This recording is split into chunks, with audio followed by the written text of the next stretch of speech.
Hey guys, welcome back to the channel where I cover missing persons, unsolved cases, crime news, and more. Well, yesterday, as I record this, today is Wednesday, April 23rd. It's a little after 5:30 p.m. Eastern here in Florida. Today was the suppression hearing regarding the motions brought forth by Stephan Stern's defense on the cell phone and the Google data. That there was no warrants and that sort of stuff. And yesterday I was going to do a video last night, but it wasn't really necessary due to they wanted to push the pre-trials and the hearing completely out due to quote unquote confidential information that they were not willing to share yet with anyone. So the judge is like, yeah, that's not gonna fly. So the pre-trial that was originally scheduled for 9 a.m. this morning, that got reset. We had this suppression hearing today, which took about 3 hours, and that we are still pending a decision on the whole searches, suppressing the searches situation. But I looked at the docket as I was starting to work on this video, and some of you guys are going to be disappointed. I know I was. The trial for this case, this first trial, is now going to be July 14th. So we are getting pushed back basically by 2 months. Yeah. So I guess in a way then maybe the defense sort of won yesterday. It's kind of a backhand win for them if they are trying to get some other stuff in. But that doesn't mean the judge is going to let stuff in. So again, we shall see what happens. I'm going to go through the suppression hearing here.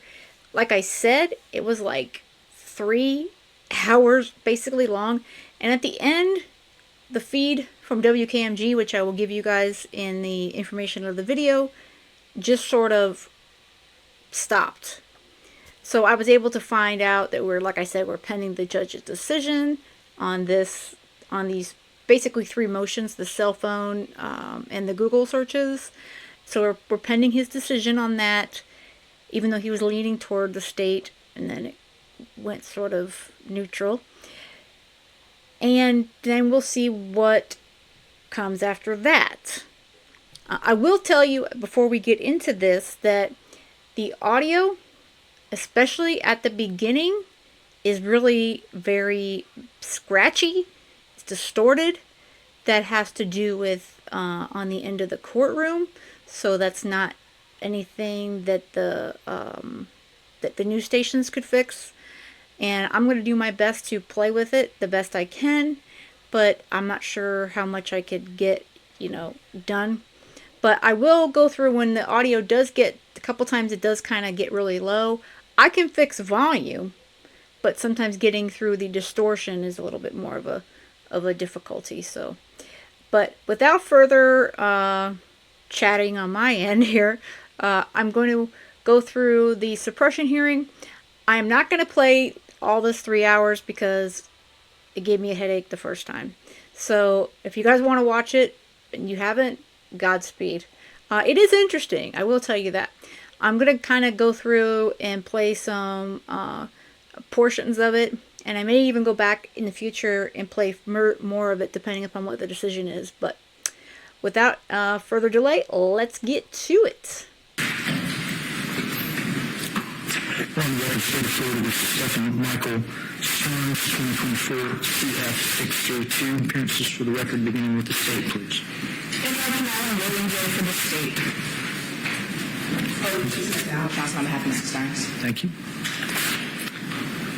Right, the court has 3 motions before it filed by the defense. The first, in chronological order, is a motion to suppress evidence obtained by unlawful seizure of a cell phone. The second is motion to suppress evidence obtained from unlawful searches of a cell phone, and the third motion, motion to suppress evidence obtained from Google search warrant. Some of the arguments are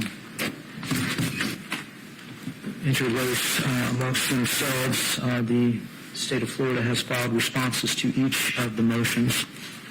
In advance of this hearing, the court was provided with 3 audio recordings of interviews. The first recording of an audio interview was with Mr. Stearns and Detective Hunt. That was on February 27th at 12:05. Second recording was identified as 24-11313 _ Stephan, between Mr. Stearns and Detective Tagler and Detective Acosta. Third recording the court reviewed was identified as 24-1313 _ Stephan number 2, and that was an interview that occurred on February 28th at 12:16 a.m. I have reviewed those recordings in their entirety. I have reviewed the defense's motions. Some of the interrelated arguments are that the seizure of Mr. Stearns' cell phone by law enforcement was initially pursuant to consent, but if that consent is deemed valid, that the scope of the consent was exceeded by law enforcement, that consent and subsequent consent were not a knowing, voluntary, or intelligent waiver of his Fourth Amendment rights. That's either that was by way of coercion or acquiescence to police authority or impairment by lack of sleep or ingestion of a sleep aid, and that no exigent circumstances existed to vitiate the need to secure a warrant prior to the seizure. Second motion deals with a request to exclude evidence pursuant to the exclusionary rule, pursuant to an unlawful search of that cell phone. Again, the defense argues that any consent scope was exceeded by law enforcement, that alleged consent was not a knowing, voluntary, or intelligent waiver of Mr. Stearns' Fourth Amendment rights against unlawful search and seizure, again, by way of coercion, acquiescence to police authority, impairment by lack of sleep or use of a sleep aid, and that no exigent circumstances existed for the unlawful search. Third interrelated motion is a fruit of the poisonous tree argument that the subsequent information obtained from a Google search warrant from the initial search and seizure of the phone was pursuant to a warrant. However, the taint was not diminished. The taint of illegal activity was not diminished by the subsequent warrant, that the warrant lacked probable cause, and that the application for the warrant itself were defective on their face. The state's response is also interrelated on these related motions, indicating that the initial interaction regarding the search and limited seizure of the phone regarding the Google search was consensual. That subsequent consent was knowing, voluntary, and intelligently given to law enforcement, that there was probable cause for the seizure of the cell phone, and that exigent circumstances indeed did exist. They further argue as to the motion to suppress evidence obtained from the Google search warrant, that there was indeed a warrant in this case, that the burden would fall upon the defense to establish standing, and that a recitation of their argument is not evidence to be considered to shift the burden. They also indicate that the warrant had the requisite temporal and peculiarity requirements, and if defective, that law enforcement relied on a good faith exception to conduct the investigation of the Google information. So as to the initial motion to suppress evidence obtained by unlawful seizure of the cell phone. Does the state concede standing? No, Your Honor. Thank you. Defense? The defense will invoke the rule of sequestration and call Mr. Stephan Stearns. Thank you. The rule of sequestration has been invoked. If you are a potential witness in this case, we're going to ask you to please remain outside of the courtroom. Please do not discuss the facts of the case with anyone, including other potential witnesses. Ms. Smith, whenever you're ready. Mr. Stearns may be questioned from counsel table. We're going to swear in Mr. Stearns. Please raise your right hand.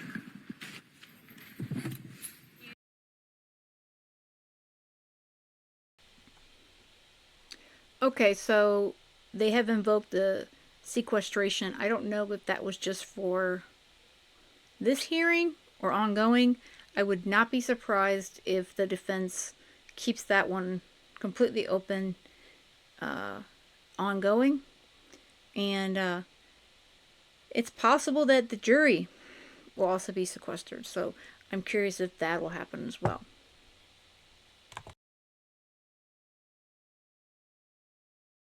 Do you solemnly swear or affirm the testimony you are about to enter into this case to be the truth, the whole truth, and nothing but the truth, so help you God? I do. All right, can you please state and spell your last name for the record? Stephan Stearns, S-T-E-R-N-S. And Mr. Stearns, did you come into contact with law enforcement in January of 2024? I did. During your contact with law enforcement, did they seize or take an item from you? Yes, they did. What item was that? That would be my cell phone. Do you know what type of cell phone it was? It was a Samsung Galaxy. I believe it was a 24. And what was your understanding, if any, as to what they were going to do with it? They were just going to check my Google Maps and check to see if I was logged into Google, and that was it. That was all I agreed to. Were you shown, or did they have a warrant? They did not. No further questions, Judge. Thank you. Any cross requested? Yes, Your Honor. Thank you. Ms. Spinell? Can I have just a moment? Yes.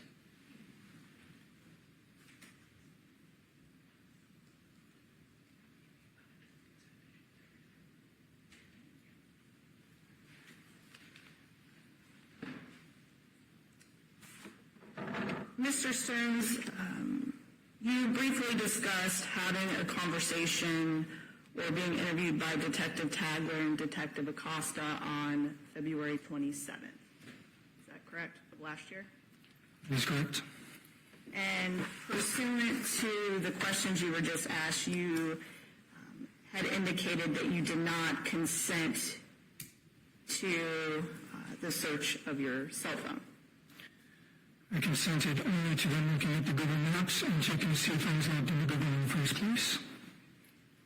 Did you have the opportunity to see what law enforcement was doing on your cell phone? No, as Acosta was still talking to me, Tagler walked away and began searching all the things that I did not consent to. Isn't it true that she actually handed your phone back to you? Briefly, when she told me to input my PIN because it had locked itself.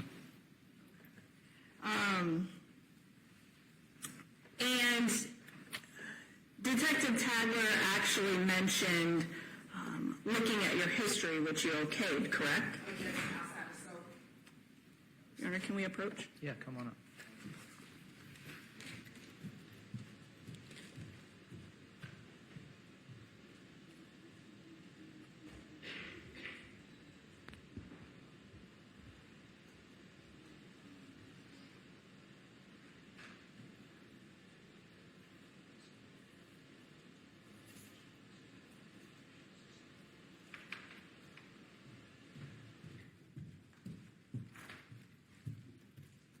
And the cell phone in question was in fact your cell phone?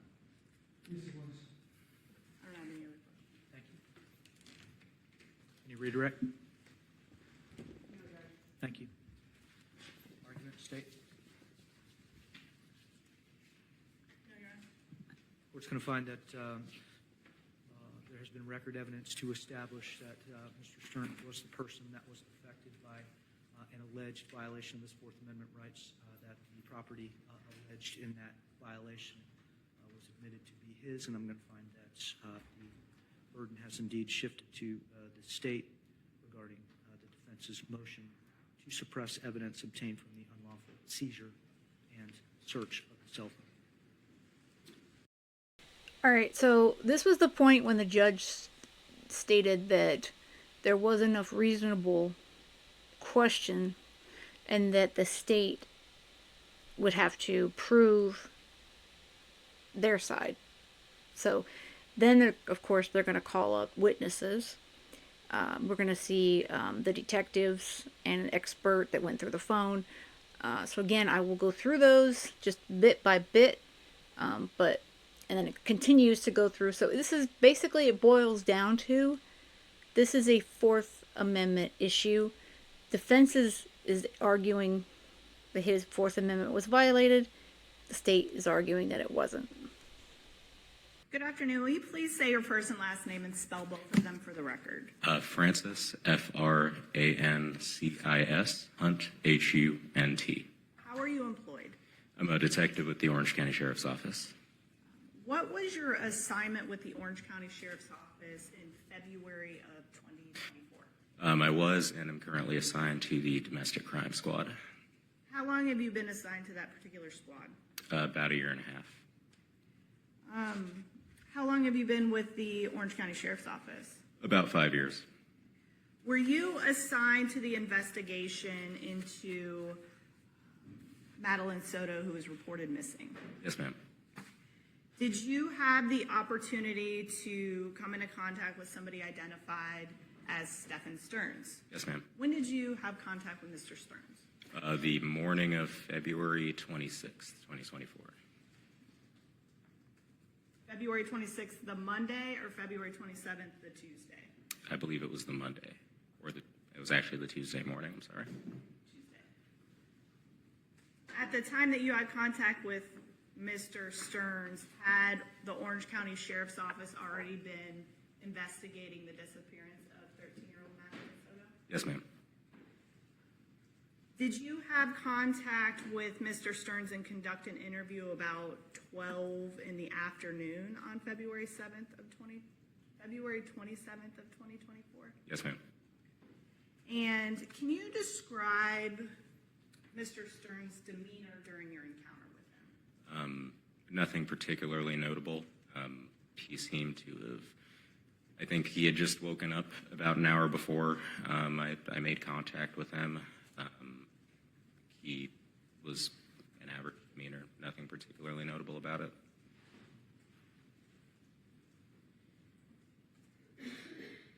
Was he cooperative with you? Yes, ma'am. Was he able to speak coherently to you and answer questions appropriately? Yes, ma'am. Did he seem to have any difficulty understanding the conversation that you guys were having? Not at all.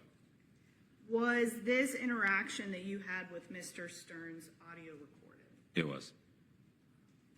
Where were you at when you had this interaction with him? I was at his home or at Jennifer Soto's home in Kissimmee. We were in my vehicle.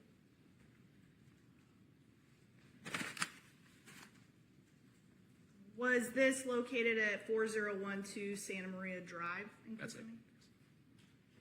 Kissimmee? And was anybody else present during your conversation? No, ma'am. Your Honor, I would like to approach the witness with state's name for identification.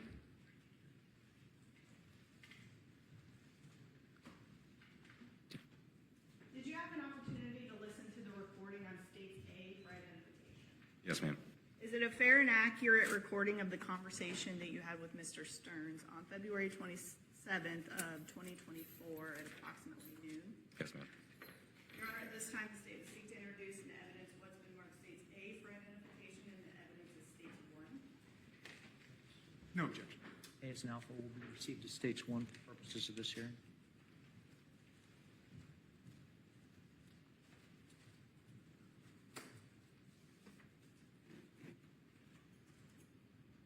During your interaction, you had indicated that you believe, well, actually here in court today, you indicated that you believed he woke up about an hour before you had contact with him? I believe so. What makes you say that? I had first completed an interview with Jennifer Soto. I had gone back to my vehicle to make a phone call, and I think Stephan was upstairs in the home while I was interviewing Jennifer. When I had gone back in, he walked back down from upstairs and said that he had recently woken up within the hour.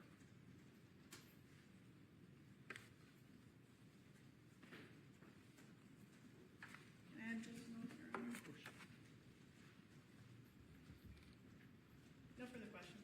Cross-examination? Good afternoon, Detective. Good afternoon. So just to be clear, when you're doing this interview, you're inside of the house, right? I was in my vehicle. Okay. When you first met with Mr. Stearns, you met him inside the house? Then? In the house, yes, sir. Okay. And then you took him outside and put him in your vehicle, right? Yes, sir. And when you did that, that's when you learned about him being sleepy, it sounds like?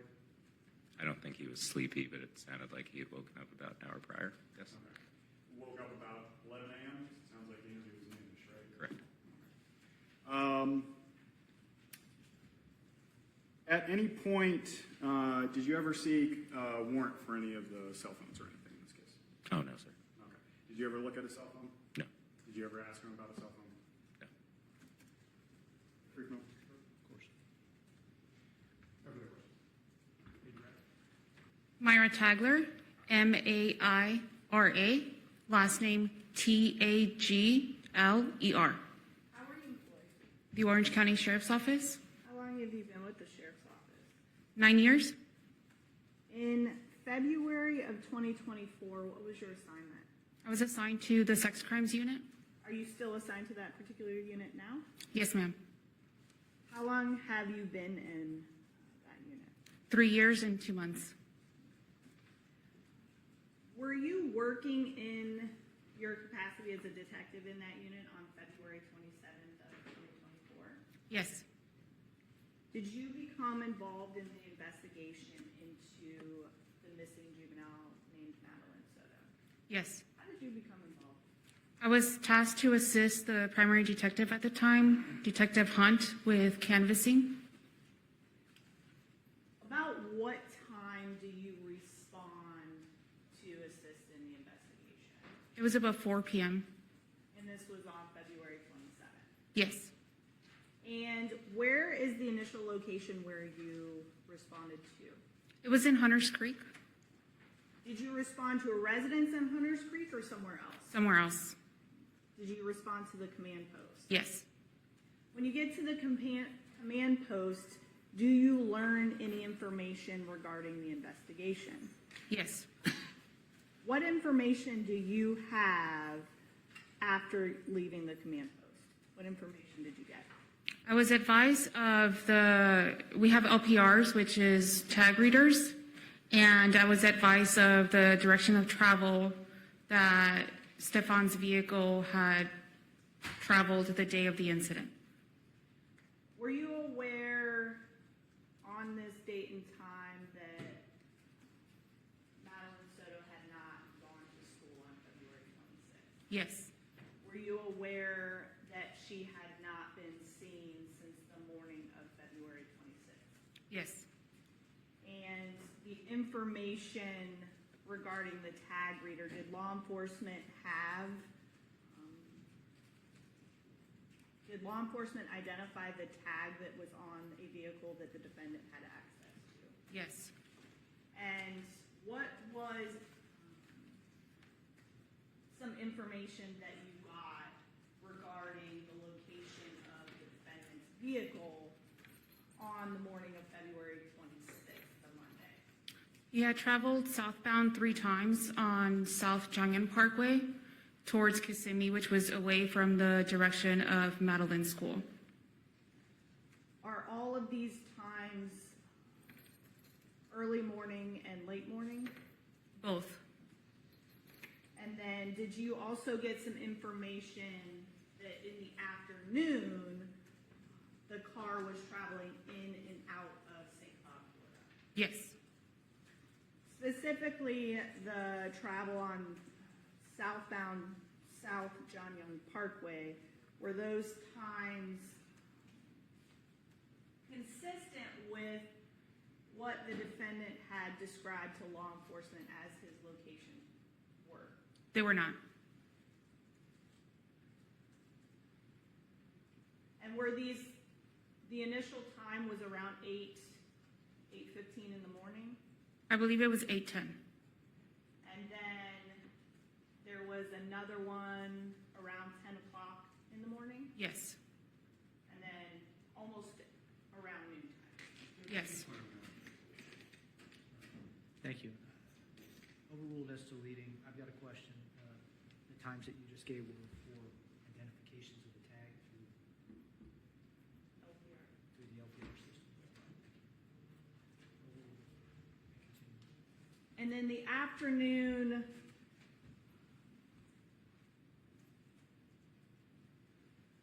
times of going in and out of St. Cloud, do you recall what those were?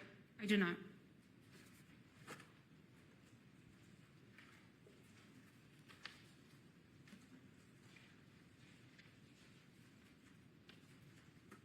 Did you document those times and locations in your narrative that you drafted for the Yes. case? Would looking at your narrative assist in helping you remember the specific times that the vehicle was traveling in and out of St. Cloud? Yes. Does page 4 help refresh your memory as to the times that the vehicle was picked up on a tag reader going in and out of St. Cloud? Yes. What times was it traveling towards or into St. Cloud? It says eastbound on US 182 and Pecan Street at 13:05 hours, and westbound on US 192 and Academy Drive at 14:23 hours. And you were equipped with this information at the time that you responded and met with Mr. Stearns in this case? Yes. Were you aware as to who the last person to have seen Madeline Soto alive or have seen her was? Yes. Who? Stephan Stearns? Was that consistent throughout a lot of law enforcement interviews that were conducted? Yes. After you get this information and your task is to assist in the investigation, what's the next thing that you do? Detective Acosta and I respond to Kissimmee to their residence, and we meet with Detective Hunt.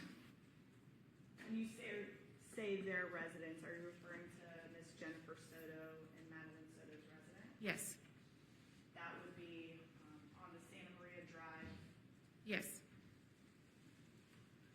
When you get to the address, who is there? Detective Hunt is there. There's other patrol deputies on scene, and Jennifer and Stephan. Is there law enforcement conversing with either Jennifer Soto or Stephan Stearns? Not at the time. Who is the first person that you speak with? Detective Hunt. Does Detective Hunt relay information that he obtained during an interview with the defendant to you? Yes. What information do you recall receiving prior to your interaction with the defendant? He stated that he had spoken to Stephan and Jennifer, and to his knowledge, Madeline had not made it to school, that Stephan had dropped her off near the school, and that they were supposed to go to McDonald's, but they didn't. And then he watched her walk towards the direction of the school, and then he went home. Did you receive at that time any information about the sleeping arrangements on February 25th of 2024, the night before? Yes, Detective Hunt told me that Madeline and Stephan had slept together in room number 4 because Jennifer needed to get more rest that morning. Equipped with this information, did you come into contact with Stephan Stearns? Yes. How did you know who was Stephan Stearns and how to find him in the area? Detective Hunt pointed him out. Was your encounter with Mr. Stearns audio recorded? Yes. As a detective, what is your uniform, for lack of a better word, when you are at work? What do you wear? Professional attire, like I'm dressed right now. You're not in a police uniform when you make contact with Mr. Stearns? I am not. How about Detective Luis Acosta? Same, not in uniform. Does anybody approach Mr. Stearns with you and Detective Acosta? No. Where is Mr. Stearns when you approach him? We're all standing behind his vehicle. When you say his vehicle, who are you talking about? The Lincoln? So the defendant's Lincoln. Yes. And at this point in time, is the defendant handcuffed? He's not. Is the defendant free to leave? Yes. How is his demeanor, his meaning the defendant's demeanor when you're interacting with him? He was very emotionless, but otherwise able to answer every question that we had for him. Did the defendant, seem groggy, confused, unable to communicate with you? He did not. Did the defendant respond appropriately to questions that you were asking? He did. Would you classify his behavior towards you as cooperative? Yes. Can you explain to the court, I know that you indicated that you're all standing in the back of Mr. Stearns' vehicle, but can you explain to the court where everybody is positioned? Yes. I was standing on the left side of the trunk. Stephan Stearns was standing directly next to me. We were basically shoulder to shoulder. And Detective Acosta was standing closer to the wheel well on the right side and the corner of the car. Was Mr. Stearns' path of travel impeded by either of you? It was not. Was Mr. Stearns free to leave? Yes. Did Mr. Stearns ever communicate with you either verbally or by body language or physically a desire to end the communication with you? He did not.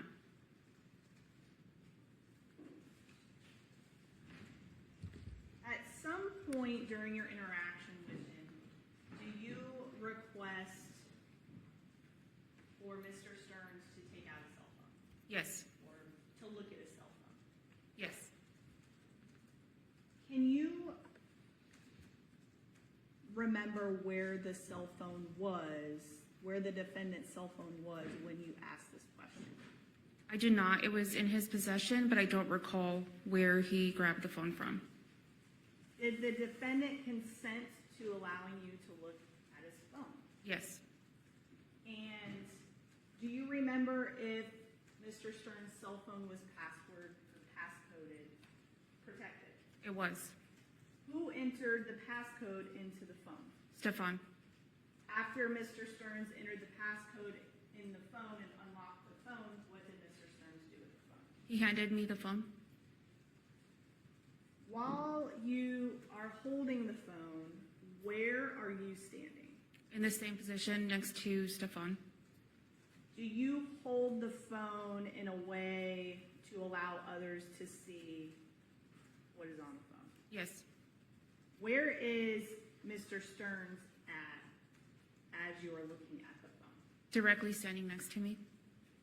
And initially, the interaction and how the cell phone comes out,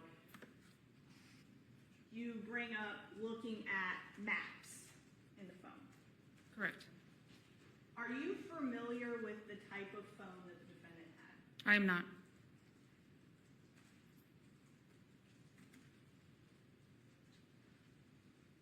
Do you also inquire as to taking a picture of, quote unquote, your history, the defendant's history? Do you remember that? Yes. And that's also encompassed in the audio recorded interview. Correct.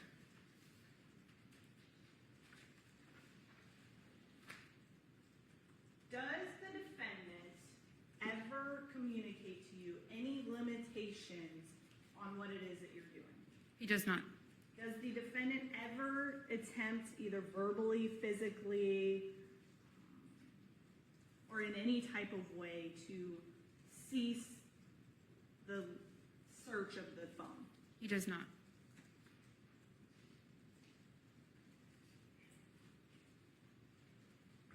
After the maps, the history, what did you see? Or what did you notice in what you saw on the phone? I noticed that he had mentioned that he uses Google Maps for basically everything to check locations, the time, places open and close. And I noticed that on his Google history, it was very minimal. There was not a lot of traveling that was consistent to what he had originally said to both Detective Acosta and I. So then after that, I went to his call history and I noticed that there was also not a lot of information on his call history. And this was after you mentioned looking at his history. Correct. And during this entire time, did the defendant ever cease or withdraw his consent, either verbally or physically? He does not.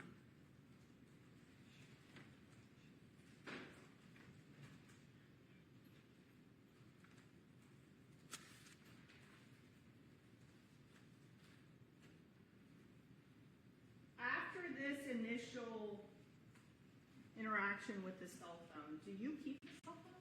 No. What do you do with it? I hand it back to Stephan. Is it at this point that you walk away for a brief period of time? Yes. And do you come back? I do. Where Mr. Stearns and Detective Acosta are? Yes. Did anything about the circumstances surrounding this interaction with Mr. Stearns, either the location, the number of people, where people are standing, did any of that change? No. Was Mr. Stearns standing in a similar place as before you left? Yes. Was Mr. Stearns still free to leave and out of handcuffs? Yes.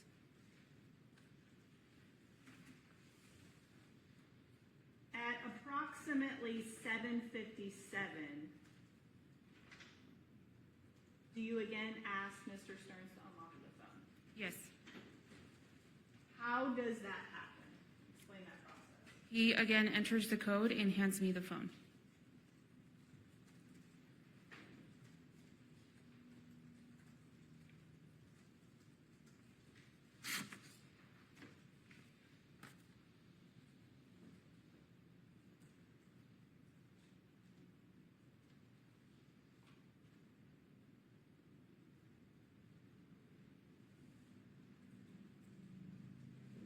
At some point, do you bring up the lack of call history to the defendant? I do. What was the defendant's explanation? He said he had accidentally factory reset his phone.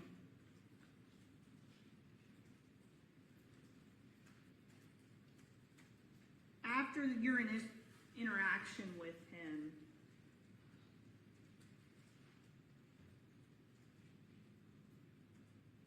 you knew all of that information that you had previously explained that you knew. You had an opportunity to see things on the phone and the information that you had that the phone was factory reset. What did you do? At that point, I told him I was going to hold on to his phone.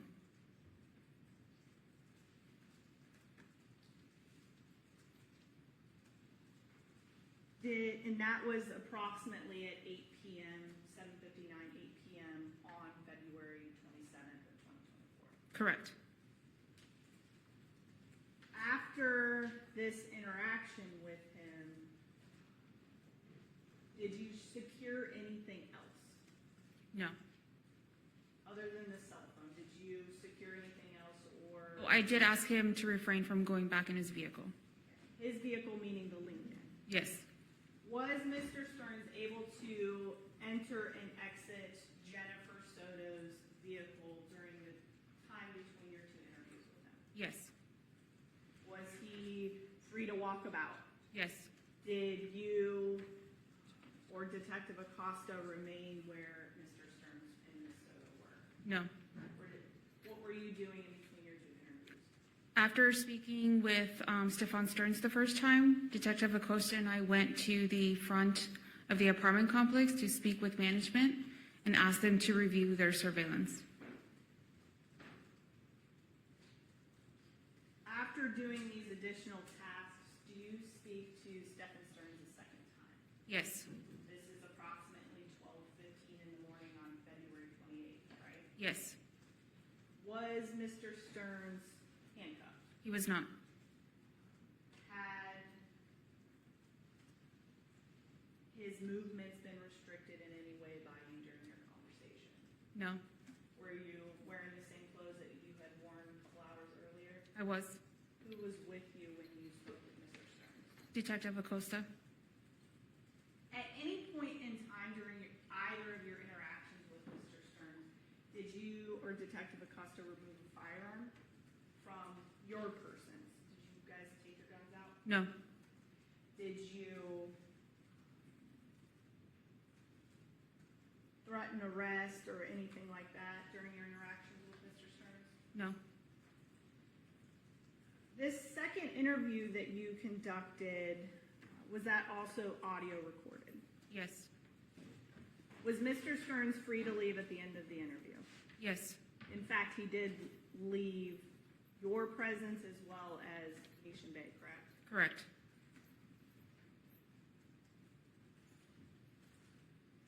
Was Mr. Stearns' demeanor the same or different? It was the same. Did you have any issue communicating with Mr. Stearns? I did not. Was Mr. Stearns cooperative with you? Yes. And during this second interview, did you explain what law enforcement was seeking to do with Mr. Stearns' phone? I did. What did you tell him? I asked him we wanted to, or I told him that we wanted to download the phone to see if we can get more information from his maps.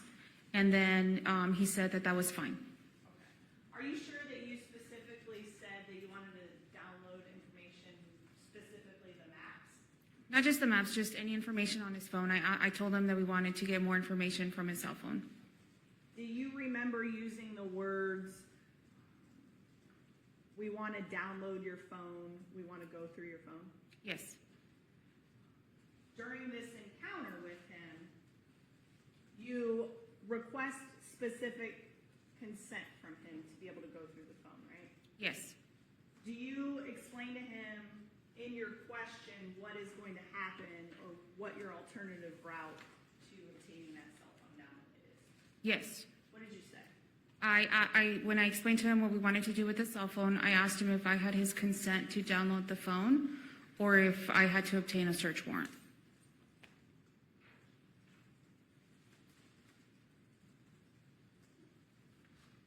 And did the defendant consent to downloading his phone? Yes. Did the defendant provide you verbally with the passcode to his phone? He did. At the time that this interaction happened, did you or Detective Acosta impede or restrict Mr. Stearns' movements in any way? We did not. At any point in time, did Mr. Stearns seek to limit the scope of the cell phone download? He did not. Did you provide Mr. Stearns with your phone number or a way to get a hold of you after your interaction? I did. And did you give him any information as to when you would be accessible through that cell phone? I did. What did you tell him? That my phone was on 24/7. At any point in time, did Mr. Stearns reach out to you to either withdraw consent or limit the consent? He did not. Are you sure that he had a way to communicate with you? Yes. How do you know that? Because Jennifer had her cell phone with her. Are you sure that, do you know if Mr. Stearns and Ms. Soto left Venetian Bay together? They did.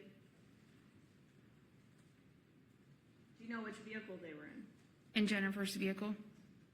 And then, when you're talking with Mr. Stearns, you kind of give us general overview that you said that he consented to searching his phone, right?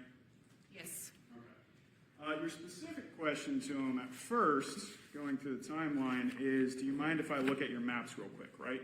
Correct. At no point did you say, do you mind if I dig through your entire phone at this point, right? I did not. Okay.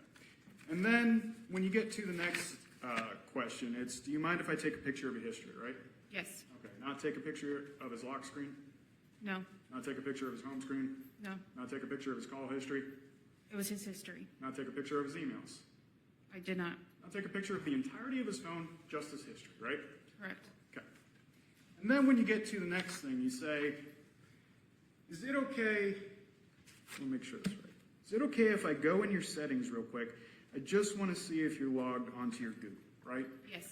And at that point, Mr. Stearns tells you that he is not logged into his Google, right? Correct. Okay. But then you keep pressing and you say, is it okay if I check? I asked, I didn't press. You asked if it's okay to check? Yes. Okay. And at that point, it was just to check whether he was logged into his Google, right? Correct. Not going through the entirety of his phone. Correct. You never asked him, can I go through the entirety of your He phone? was standing next to me while I was on his phone. Okay, so it's your basis that he has to say no, you can just keep digging until he says stop? Correct. Really? He was standing next to me and he saw what I was doing on his cell phone. And did you ever ask him to go through the rest of your cell phone? I did not. Did you ever ask him to go into his call history? I did not. Did you ever ask him to go through his Google Drive on the phone, if it even was there? I never looked at his Google Drive. Okay. But you were looking at the rest of his phone, right? I looked at his call history and his Google Maps. Okay, because you were trying to figure out that timeline, right? Correct. It's the only thing you were looking for at this point, right? Correct. Okay. Did you ever go into the photos on his phone? Yes. While he was there? Yeah, he was standing next to me. Okay. Did you ever ask him if you could go through his photos? I did not. Right. And when you're going through those photos, I mean, let's talk about that. How many of his photos did you look at? I think it was maybe 2 or 3 of the day Madeline went missing. Just to be clear, you're not just looking at like the big grid, you start going into actual pictures? I don't recall if I actually clicked on any of the pictures Okay, so how do you know that you were just looking at 2 or 3 of those? because it has dates on, like if you look at the grid, it shows dates for pictures. Okay. And at any point, I'm just rephrase, at no point did you ask him to look at his photos? I did not. Then you go back to his Maps app at some point, right? Correct. And at that point, you're talking to him about the Snug Street address, right? Yes. Okay, and you never asked him if he could go back to the Maps app at that point, right? I did not. Okay. And just to be clear, nothing is visually recorded at this point. Correct. So when you say that you handed him his phone back, you never actually said, hey, here's your phone back, or anything of that. I did. I said, here you go. Here you go. Now, when you get the phone back from him, what do you say? I said, can you please unlock your phone again? Okay. And at that point, it's still you and Detective Acosta standing with him, right? Correct. Because you both are kind of tag teaming him, questioning him, right? We're both talking to him. Okay. Specifically, at what point did you say, here you go, when you handed him his phone? Right before I stepped away. Okay. You sure here you go are your exact words? I don't know if it was my exact words, but I did hand him the phone and I said, here you go. It's in the audio recording. Okay. And then at this point, you said you got him to unlock his phone again, right? Yes. And that's when you started digging through his call history, right? I'm not sure what I looked at when I had the phone back. Well, you specifically said, I also noticed I was checking your call history. I noticed you don't have anything before this morning, right? Yes. Okay. And at no point did you ask if you can go into his call history? I did not.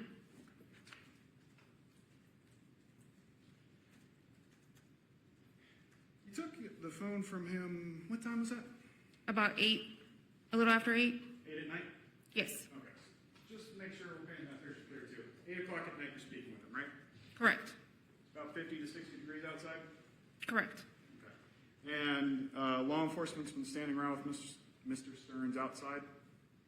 He went to Jennifer's car after me and him spoke. Okay, but before you and him spoke? I can't answer that question. I wasn't there. Okay, when you first showed up, where was he? Outside. Outside where? I don't recall the exact location, but he was outside with Jennifer. Right, so you know exactly where you walked, but not where he was?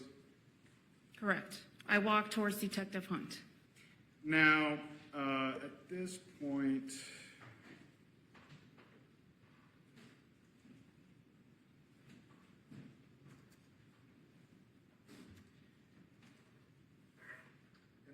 you collect Mr. Stearns' phone away from him for the final time that he has his hands on, right? Correct. And when you take that phone away from him, you don't ask him for his phone. You take it from him, right? I already had the phone. Oh, right. And then you told him specifically that at this point, we're keeping your phone. Correct. Okay. Didn't give him a choice. I said, I'm going to keep your phone. We want to download your phone. Excuse me, what was the exact phrasing that you just said there? That we wanted to download the cell phone. You said that during the first interview. The second interview, not the first one. Talking about when you took the phone away from him the first time during the first interview. When did you tell him that you were going to download the phone? The second time. During the first interview, when did you tell him that you were going to download it? The second time I spoke to him, not the first time. You never said it first. I did not. Right. And then when you're talking with him that second time, you actually state to him, your exact words are, Objection improper. response? I'll reference it. When you speak with him, did you tell him that we had previously said that we were going to download it? Yes. And your interactions with him were recorded. Correct.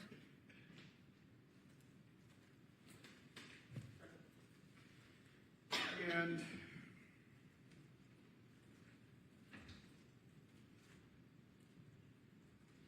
when you originally took the phone from Stephan Stearns, Mr. Stearns was concerned about staying in touch with his father, right? Correct. Okay. And that's the point where you told him, well, you can just talk to him through Jen's phone, right? Yes. And at no point was he asked to consent to seizing his phone, right? Correct. At no point did you ever give him any form or anything to consent to seizing his phone? I did not. Everything's audio recorded. Okay. And at no point did you ever get a form from him consenting to downloading his phone? I did not. Okay. Because everything's audio recorded. Correct. Got it. And you collect the phone at 8 at night. It's about 1:30 in the morning you talk to him again. It's not. It's about midnight. About midnight, okay. 4 hours then? Just about. Okay. You had phone in your possession? It was in my vehicle. Okay. Ever apply for a search warrant at that point? I did not. Why not? I didn't need. I didn't have like enough information yet as to what we were doing with the case. Elaborate on that for me. What do you mean you didn't have enough information? We knew that something didn't sound right, as like was speaking with him with like the timeline and things like that. But we weren't sure exactly what we were doing yet. I was waiting for my supervisor to contact me.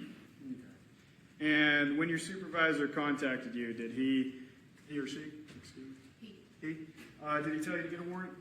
He did not. Okay. Did he tell you to try and get that cell phone download? He did. Okay. And how did he tell you to get that cell phone download? He didn't. He just said we wanted to get the phone downloaded, and that's when I asked Stephan if I had his permission to download the phone or if I needed to get a search warrant.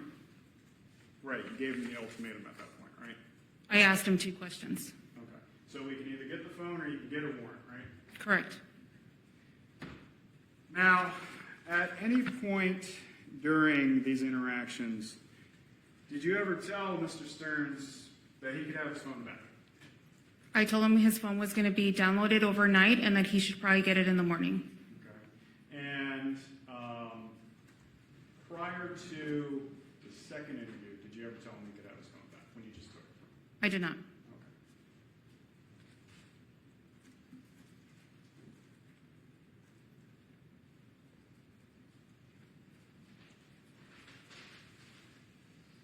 Okay. At any point, did you ever apply for a search warrant to download Mr. Stearns' phone? I did not.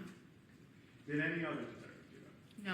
Okay, because you're relying on that consent, right? He gave us consent to search his phone. It's a yes or no. Were you relying on consent or did you get a warrant? He gave me consent. Now, when you're speaking with him, you became aware that Mr. Stearns had taken medication, right? He said he had the night before. Okay, and that was Ativan? Yes. And he told you why he took that medication, right? Because he said he couldn't sleep and that he was very stressed and couldn't stop crying. Right, and then he was also having panic attacks, right? Yes. Okay. And you knew that? Yes, the night before. Why your question? During the first interview? Correct. And the second? Correct. Got it. You aware what Ativan does? I don't take Advance, so no. Okay. You ever deal with anybody that taken Ativan? No.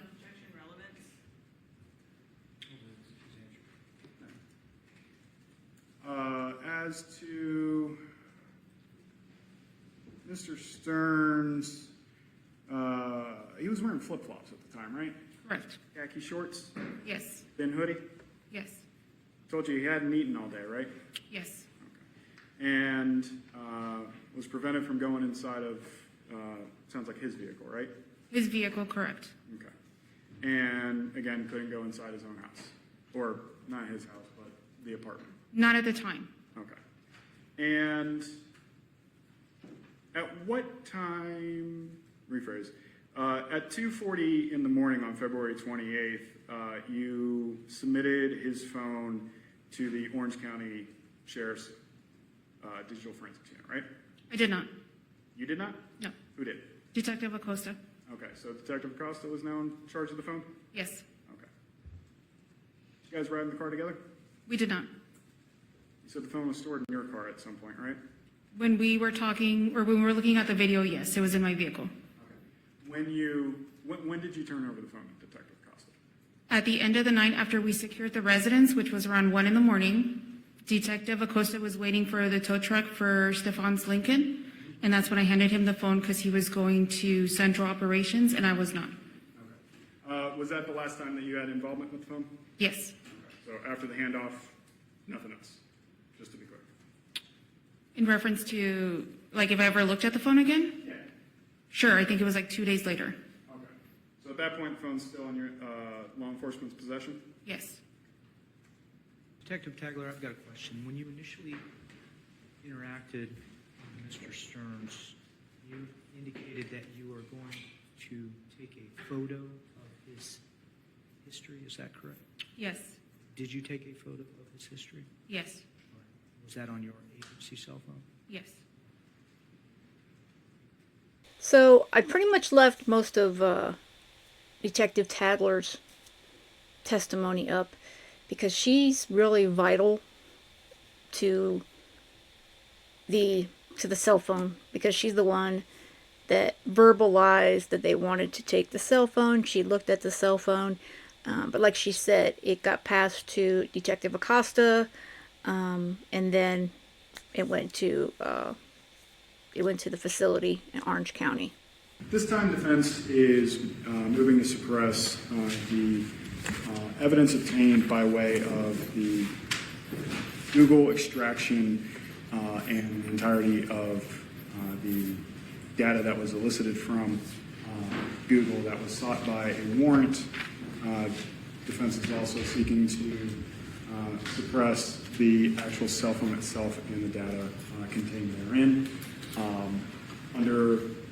For the first two arguments as to the unlawful search and seizure of the cell phone, defendant is relying on the United States Constitution, Fourth Amendment, as well as the Florida Constitution, Article 1, Section 12, specifically that as we go through this is all kind of intermixed between the three motions, but looking to the first motion as to the seizure of the cell phone, at this point, now that the burden has shifted, the state bears the burden to prove an exception to the warrant requirement in order to seize the personal property of Stephan Stearns.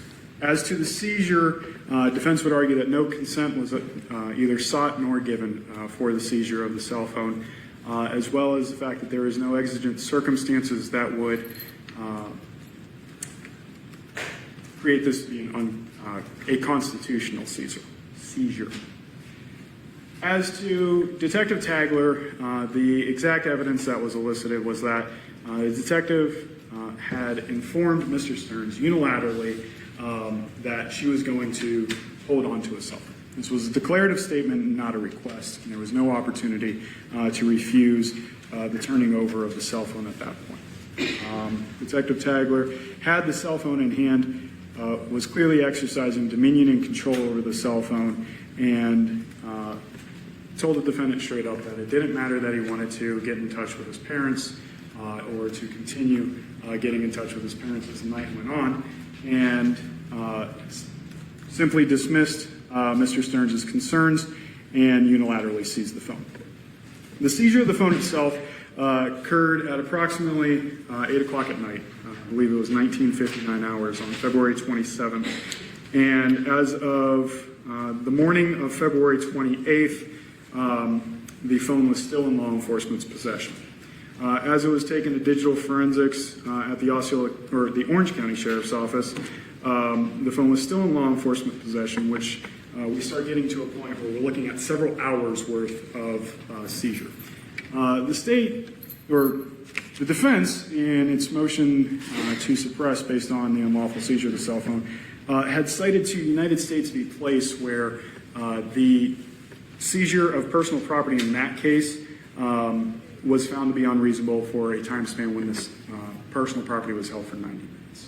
We're well beyond 90 minutes at this point, and there was no attempt to minimize the intrusion of the seizure of the cell phone. Looking to the state's response, I understand that the state is going to be arguing exigent circumstances, but there was critical testimony elicited from the digital forensics examination witness, who stated that once a factory reset occurred, to law enforcement, there was no hope of getting anything after that. During the first interview before the cell phone was seized, law enforcement knew that the cell phone had been factory reset. They dug through his cell phone and they confirmed that it was factory reset. At that point, no exigent circumstance existed as to imminent destruction of evidence, because at this point, essentially, Your Honor, it was destroyed in law enforcement's eyes. The gentleman testified the fact that there's no time span or immediacy when it comes to learning that the evidence could have potentially been destroyed when it comes to a factory reset. Additionally, the timeline itself of law enforcement's involvement in this case entirely negates the urgency element for the imminent destruction of evidence. From the time that the missing report came in to the time of the seizure of the cell phone itself, it was approximately 20 hours had elapsed. There was no immediate action taken to collect the cell phone, and this lack of immediacy completely contradicts the claimed imminent threat by the state. Additionally, when it comes to the seizure of the phone, there was no warrant ever sought. There's no warrant that was presented. This was, again, unilateral action, even though there's been an emergency judge ready to go on duty since the 80s in the 9th Judicial Circuit, both for Orange and Osceola counties, for law enforcement to seek a warrant, and yet they chose not to. When it comes to any other potential claimed exceptions, such as the emergency aid exception, it was clear from the detectives that looking through the phone, the seizure of the phone, this was in order to further investigatory purposes. This was not a situation where they were seeking to render any emergency aid. The community caretaking exception to the warrant requirement absolutely doesn't come into play. The phone posed no danger. There was no community protection purpose. This was purely an investigative seizure. As to the attenuation for this warrant, or for the seizure, there is no attenuation. From the moment that Detective Tagler took possession of that phone, handed it off to Detective Acosta, and then handed it off to the Osceola, or the Orange County Sheriff's Office. I apologize. There were no intervening circumstances, and this was one continuous chain of possession by law enforcement. So essentially the seizure, Your Honor, there's no warrant that's been sought, there's no exigent circumstance that allows law enforcement to collect this beyond the mere claim that they could just unilaterally take it. So for the seizure itself, we would argue that that's possible. Thank you. State, would you like to reply? The first thing that we need to do, Your Honor, is decide whether or not, or what type of seizure this was. I would agree with defense that this was a warrantless seizure of the defendant's cell phone. A warrantless seizure of the defendant's cell phone is permissible when you have probable cause plus a warrant exception. In this case, the state's relying on exigent circumstances. The probable cause, there's numerous case law that defines probable cause. The court's well aware of the case law defining probable cause and what it is. Exigent circumstances, there's also a lot of case law regarding exigent circumstances. The specific cases that the state is relying on are U.S. v. Babcock, State v. Darter. The state has to show for exigent circumstances. The test that's used is an objective one. The factual inquiry is the totality of the circumstances. The exigent circumstance that the state is relying on in this particular case is the destruction of the evidence. Courts have found this exception particularly compelling when you're dealing with digital evidence, and that can be found in the Babcock case. We have detectives who were on scene with the defendant, and at the time that the defendant's cell phone is seized, which is approximately 8 p.m., they had the opportunity to view some of the items in his cell phone. They also knew that Madeline Soto did not report to school. Madeline Soto has been missing for over 24 hours. The defendant was the last individual to have seen Madeline Soto alive or seen her in person. The defendant attempted to destroy evidence already by factory resetting his phone. He did this on the same day as Madeline's disappearance. That's evidenced by the history that is in his phone that he consented to looking at. The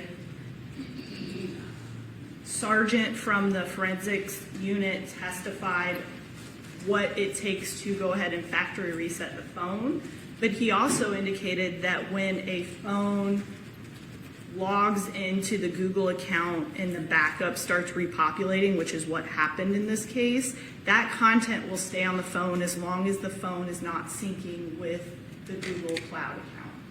There's evidence and testimony that upon the seizure of the phone, law enforcement officers placed the phone in airplane mode to prevent that seeking. Should the defendant have accessed his Google account and removed multiple items from the Google account, it would not have removed it from that particular cell phone because that cell phone was in airplane mode and was no longer syncing with the Google account.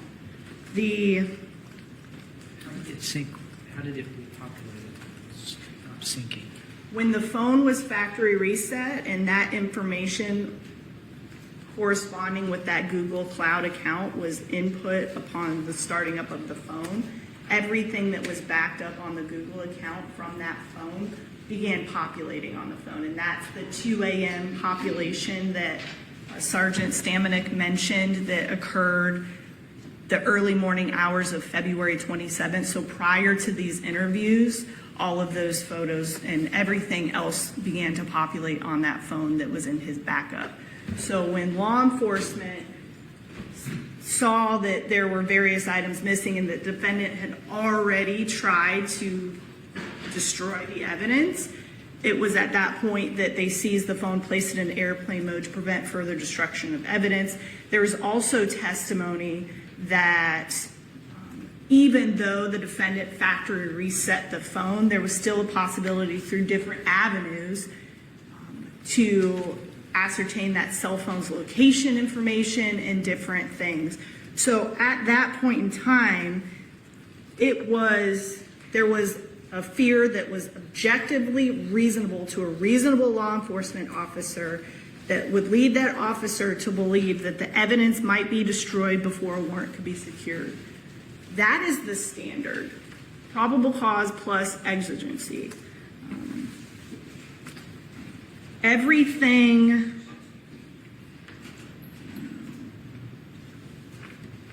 that was known to these law enforcement officers prior to this seizure supports the probable cause finding as well as the exigency finding. They also were aware that the defendant was inconsistent in his statements to law enforcement about where his whereabouts were on February 26th, the day that Madeline Soto went missing, because his initial statements were contradicted by the actual tag reader for his vehicle. His vehicle was seen traveling in the opposite direction of Madeline Soto's school when he indicated that he was driving towards the school and going to McDonald's and dropping her off. There were other inconsistencies that are within those statements that he made, specifically the ones that were provided to the court and are entered into exhibits in this particular hearing. There are multiple inconsistencies. All of these things lead to probable cause and exigent circumstances for the seizure of that phone. Therefore, the seizure was permitted by the Fourth Amendment in this case, regardless of whether the defendant said, yeah, go ahead, take my phone. The law enforcement officers had the ability to do that. The defense is not arguing that the defendant did not consent to law enforcement looking at his phone. Some of the things that I think are important to point out to the court is that the defendant in this case was free to leave. Both law enforcement officers that were interacting with him were in an open parking lot where he was free to move about. He was in and out of Miss Soto's vehicle. There was no testimony before, Your Honor, that there was any threats or prohibiting of his movements. The defense argued that Detective Tagler consistently pushed the boundaries. However, Detective Tagler did not push the boundaries of consent in this case. There were multiple things where she was verifying with the defendant his continued consent for her to examine different parts of the phone. The defendant was in possession of his cell phone, unlocked it, and provided it to Detective Tagler. The defendant did not try and retain control over the phone. The defendant did not try and take the phone back from Detective Tagler. The defendant did not try to himself show her various portions of the phone. There was no attempt by the defendant to limit the consent in any way.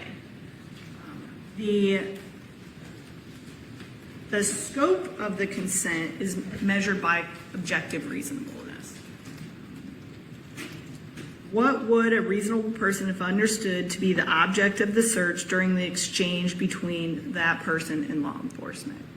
You have Detective Tagler, after speaking with the defendant and him being inconsistent about timings and locations, she asks him, do you mind if I look at your maps real quick?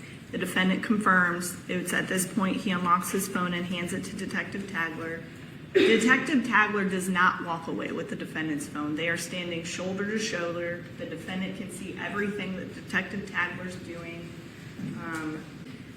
The defendant had the opportunity to refuse to consent because either the defendant can consent. If the defendant does not consent, law enforcement ultimately would seek a search warrant. The defense wants to call that an ultimatum. The state's position is that it is advising the defendant very clearly that he has the ability to object or not allow consent for the forensic download. There's no question that law enforcement was seeking a complete download and to go through the entirety of the phone by the way that that conversation is had. Because he ultimately answers that question affirmatively, and then she follows up, "You're okay with us going through your phone?" To which the defendant responds yes, and then he ultimately provides his passcode to the cell phone. Based upon all of the totality of the circumstances and all of the information that law enforcement had and the lack of coercion by law enforcement towards, in fact, the defendant was actually free to leave and did leave the apartment complex after this second interview.